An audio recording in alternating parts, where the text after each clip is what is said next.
అత్త గురించి ఎవరైనా అడిగితే ఈ అత్త ఒకప్పుడు కోడలేనండి అంటారు. అట్లనే నీకు కూడా ఒక రోజు ఉంది.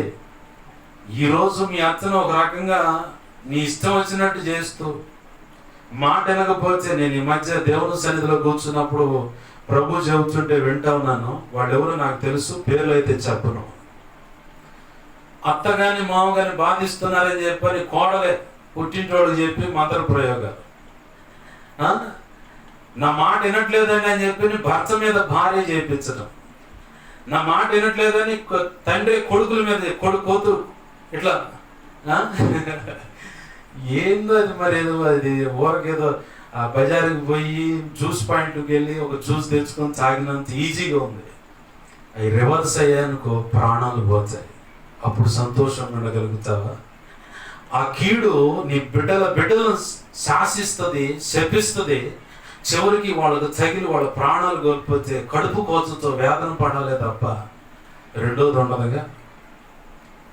మూర్ఖత్వంతో ఏదో నేను అనుకున్నది సాధిస్తున్నాను, నేను చెప్పినట్టు వినాలని ప్రయత్నం చేస్తున్నారు వీళ్ళంతా. నేను మా ఇంటి వారు మధ్యకాలంలో మా అబ్బాయి పెద్ద అబ్బాయిట్లా ఊరు వదిలిపెట్టి వెళ్ళిపోయాడండి అని చెప్పని కంప్లైంట్ రాయడానికి వస్తే అడిగాను. ఆయన చెప్తా ఉన్నాడు, ఇలా మా అబ్బాయి వెళ్ళిపోయాడు ఊరు వదిలిపెట్టి, పెద్ద అబ్బాయి. బాధపడ్డా, ప్రభా ఏంది కారణం? వశీకరణ అనే మంత్రాల ప్రయోగాల వల్ల అతను వెళ్ళిపోయాడు, దేశదిమ్మరికి వెళ్ళిపోయాడు. నీకు ఎప్పుడు ఏమడుగుతుందంటే, ఉన్నాడా? ఉంటే నీ చిత్తమైతే నీకుదా ప్రభా, తల్లిదండ్రులు అల్లాడుతున్నారు, మా అబ్బాయి అని చెప్పాడు. ఆ ఉసురు ఊరికే పోదు, పిల్లలను తరుముతుంది అన్నమాట. ఈ రోజు నువ్వు కనబడకుండా అట్లాంటి పనులు చేస్తూ ఉండొచ్చు. క్రీస్తు ప్రేమను ఎరిగి దేవుని బిడ్డలమని చెప్పుకుంటూ, లేదంటే నువ్వు నమ్మినటువంటి ఏమైతే ఉన్నాయో వాటిని అనుసరిస్తున్నామని చెప్పి అనుకుంటే, పొరుగువాడిని ప్రేమ అనేది పొరుగువాడికి కీడు కల్పించదు.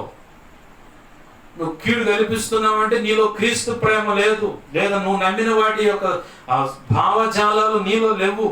నీలో మిగిలిందంత ఏంటంటే క్రూరత్వం, కఠినత్వం, ఒకటి మీద పగ తీర్చుకోవటం,